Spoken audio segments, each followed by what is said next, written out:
பகுதி நேர ஆசிரியர்களின் கோரிக்கை குறித்து தலைமைச் செயலாளருடன் ஆலோசிக்கப்பட்டுள்ளதாக பள்ளிக்கல்வித்துறை அமைச்சர் அன்பில் மகேஷ் தெரிவித்துள்ளார்.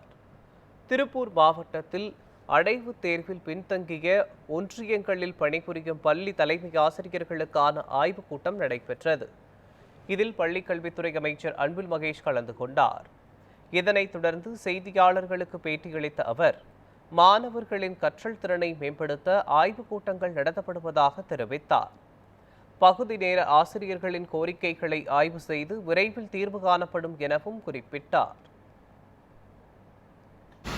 ஒரு மாவட்டம் எடுத்துக்கொண்டு மொத்தம் எத்தனை பள்ளிகள் இருக்கின்றது, அந்த பள்ளிகளில் இன்ஃப்ராஸ்ட்ரக்சர் எங்கெங்கெல்லாம் தேவைப்படுகிறது, என்ன நடைபெற்றுக் கொண்டிருக்கின்றது, இன்னும் என்ன தேவை, டிராப் அவுட் ரேஷியோ எவ்வளவு இருக்கின்றது, அதற்கான காரணம் என்னவாக இருக்கின்றது, பெற்றவங்களுக்கு அவேர்னஸ் இல்லை அப்படிங்கிற காரணத்தை கண்டிப்பாக நீங்கள் ஏற்றுக்க முடியாது. நீங்கள் இருக்கின்ற டெக்னாலஜியை பயன்படுத்தி நீங்கள் விழிப்புணர்வை எவ்வளோ ஈஸியாக கொண்டு போக கண்டிப்பாக கொண்டு போக முடியும். அதை கொண்டு செல்கின்ற பணியும் நீங்களும் உங்களை முழுமையாக ஈடுபடுத்துகிறீர்கள் என்று சொன்னாலும் அந்த மைக்ரேஷன் இஷ்யூ, அதே போன்று இந்த லேபருக்காக நம்ம ஏதாச்சும் வேலைப்படக்கூடிய அந்த இஷ்யூஸ் நிறைய இருக்கு. அந்த விழிப்புணர்வை ஏற்படுத்த வேண்டிய ஒரு மிகப்பெரிய ஒரு கட்டாயம் தலைமை ஆசிரியர் ஒவ்வொருவருக்கும்.